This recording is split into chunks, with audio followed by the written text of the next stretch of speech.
A Williamsville man is behind bars tonight after pleading guilty to sexually abusing two young children. 47-year-old John Camardo, a former pastor and Amherst soccer coach, admitted to raping and sexually abusing children over the course of several years. News 4's Trina Catterson joins us now with the details. Trina? That's right, Marley. John Camardo is a former executive pastor at the Chapel, a Christian church with several locations in the region, including Gettsville.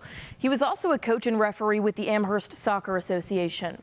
Today, the Erie County District Attorney's Office announced he pleaded guilty to both second-degree rape and sexual conduct against a child. I dealt with these crimes and these instances of sexual misconduct regarding churches a lot in my time as DA. So when I hear about it, obviously, it causes me great distress. Prosecutors say Camardo sexually abused two children he knew in two cases in Amherst. One victim was under 15, the other was under 13.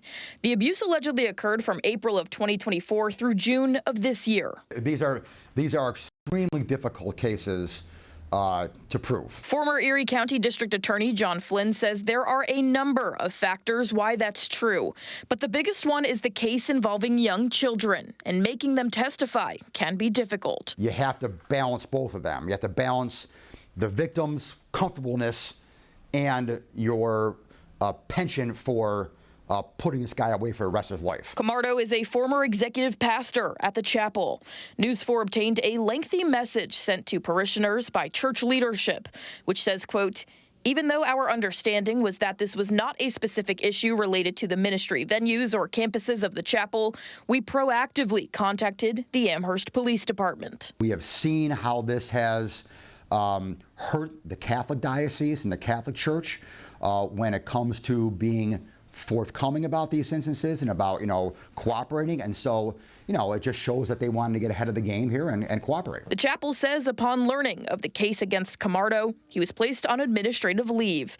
The church did not say the date, but say Camardo resigned days later. The letter goes on to say, quote, "We are just so sorry for how these sinful actions of someone who represented our church impacts all of you, and we are devastated alongside you." Barry Covert, the attorney representing Camardo, said his client has, quote, "taken full and complete responsibility for his actions and greatly regrets the harm he has caused." Camardo is set to be sentenced on September 10th and faces 6 to 8 years behind bars. Now, the Amherst Soccer Association confirmed Camardo was removed as a coach and referee with the organization. In a statement, the organization said, quote, "Our hearts hurt for the victims, and we are pleased that law enforcement and the judicial system is holding him accountable for his actions." The DA's office says it's not aware of any complaints involving other potential victims right now, but anyone who may have information relevant to this investigation or who may have been a victim is encouraged to contact the DA or the Amherst Police Department. In the studio, Trina Catterson, News 4.